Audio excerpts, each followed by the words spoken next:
Saudara-saudara yang Allah SWT, tadi dikatakan dalam ayat ini bahwa orang yang paling merugi adalah orang yang melakukan amal yang sesat, yang batil, ala ghairi syariah masyru'ah, tetapi dia merasa bahwa dirinya sedang melakukan satu kebaikan.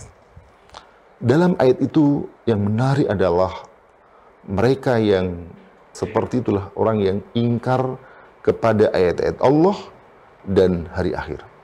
Saudara-saudara Allah SWT, perhatikan dalam ayat tadi, orang yang paling rugi adalah orang yang salah dalam mengidentifikasi, dalam mengklasifikasi amal. Amal yang buruk dikatakan sebagai amal yang baik. Dan bisa juga sebaliknya ya, amal yang baik bisa dikatakan sebagai amal yang buruk, ya. Nah, pertanyaan penting adalah mengapa terjadi salah deteksi, salah klasifikasi, ya, sehingga dia salah akhirnya mengatakan yang baik menjadi sebagai sebuah keburukan dan sebaliknya yang buruk menjadi salah. Nah, ini yang tadi saya katakan, mereka itu adalah orang yang kafaru bi ayati rabbihim. Orang yang ingkar kepada ayat-ayat Tuhan mereka, yang oleh para mufassir disebutkan adalah Al-Quran. Saudara-saudara yang Allah SWT, Al-Quran itu diturunkan Allah sebagai apa? Sebagai petunjuk. Apa yang dikatakan benar, itulah benar. Apa yang dikatakan salah, salah. Apa yang dikatakan halal, halal. Apa yang dikatakan haram, haram. Apa yang dikatakan baik, Al-Quran baik. Apa yang dikatakan buruk, Al-Quran adalah buruk. Demikian seterusnya. Berarti kebaikan, keburukan suatu amal itu harus dinilai oleh Al-Quran. Nah, kita harus mengikuti penilaian, mengikuti klasifikasi, mengikuti penggolongan yang ditetapkan oleh Al-Quran.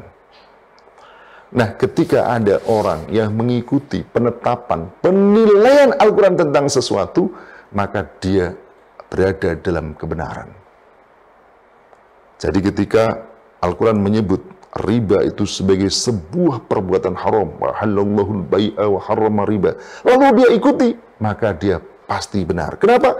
Al-Quran mengatakan itu benar.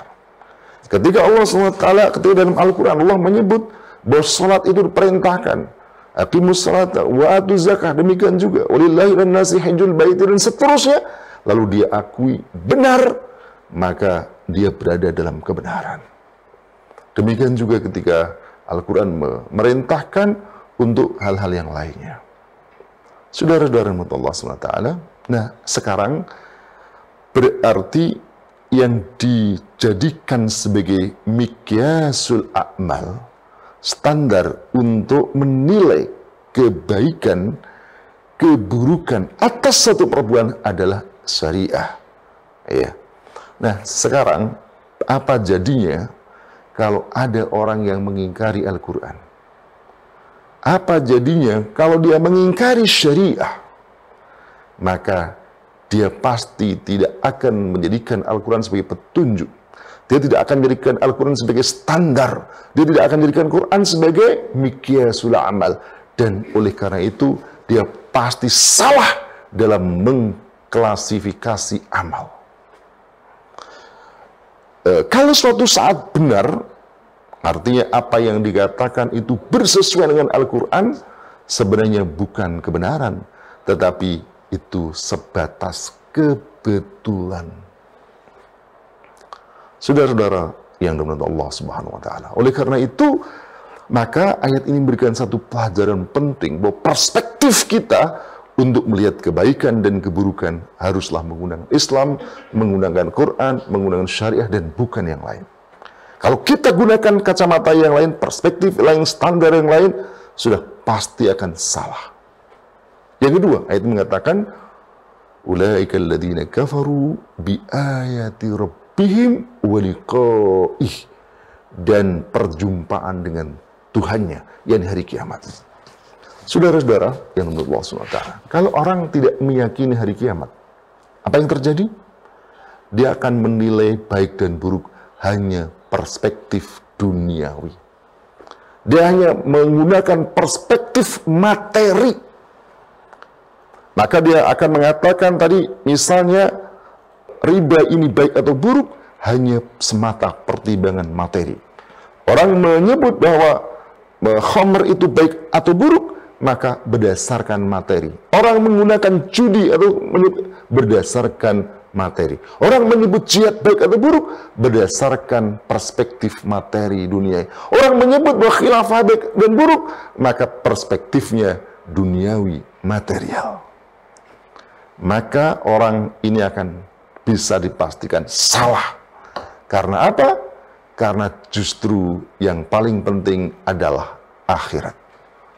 Saudara-saudara yang dimuliakan Allah Subhanahu wa taala. Secara material orang yang sholat tidak langsung mendapatkan uang. Orang yang puasa mungkin tidak mendapatkan terus menjadi kaya. Demikian juga mungkin melakukan berbagai macam perbuatan yang lainnya. Tetapi itu adalah perbuatan baik. Kenapa? Karena akan mendapatkan pahala di akhirat. Akan membuat dia mendapatkan ridho, bahkan dimasukkan Allah Subhanahu wa taala ke dalam surganya. Jihad misalnya demikian juga. Kalau menggunakan perspektif duniawi, materi, maka dia akan salah. Mungkin dia akan tolak. Ya, dan seterusnya. Tetapi kalau menggunakan perspektif Islam, jelas ini adalah merupakan satu amal mulia. Dakwah, menyampaikan dakwah. Kalau menggunakan perspektif duniawi, merugikan bisa jadi. Ya, apalagi kemudian ini dianggap, katakanlah dianggap ujaran kebencian dan seterusnya, lalu kemudian ini. Ketika kemudian menggunakan perspektif akhirat, tidak.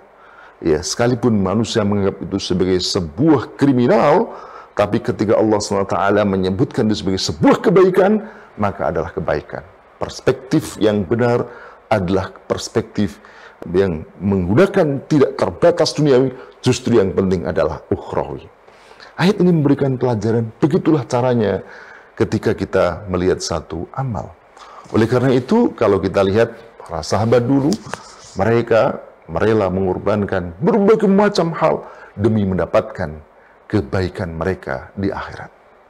Saudara-saudara yang Allah SWT, bahwa mereka yang paling merugi pada akhirnya adalah mereka yang tidak mau menjadikan Islam sebagai standar penilai dalam menilai amal.